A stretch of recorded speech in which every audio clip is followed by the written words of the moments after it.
सब मिथिलावासी के गोर लागै छी। आइ हम एगो माँ भगवती के तारा गीत गाबै छियनि, जे नीक लागत तऽ हमर भजन कीर्तन चैनल के जरूर सब्सक्राइब करें। तारा नाम तोहार हे जननी, काली करथि पुकार। तारा नाम तोहार हे जननी, काली करथि पुकार। सतयुग कल जुग दुई प्रीति हारल, सतयुग कल जुग दुई प्रीति हारल। तीनू भुवन तोहार हे जननी, तारा नाम तोहार। तीनू भुवन तोहार हे जननी, तारा नाम तोहार।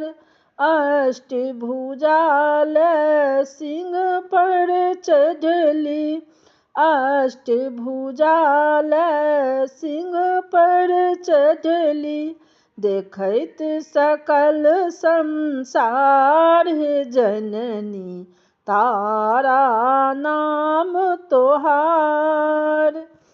तारा नाम तोहार हे जननी, काली करथि पुकार।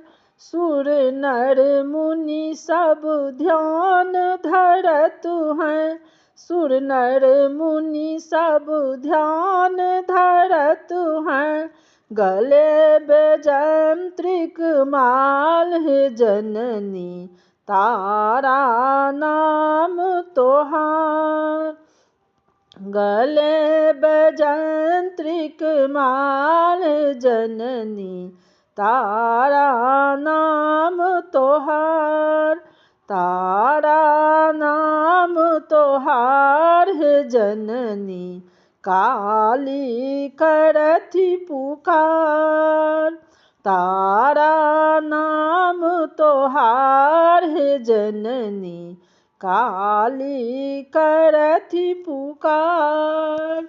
सब मिथिलावासी के हमरा तरफ से बहुत बहुत धन्यवाद। आशा अछि जे माँ तारा के गीत नीक लागि जेतनि तऽ हमरा भगवती माता नीक लागत तऽ भजन कीर्तन चैनल के जरूर सब्सक्राइब लाइक कऽ देबै। जय मिथिला, जय।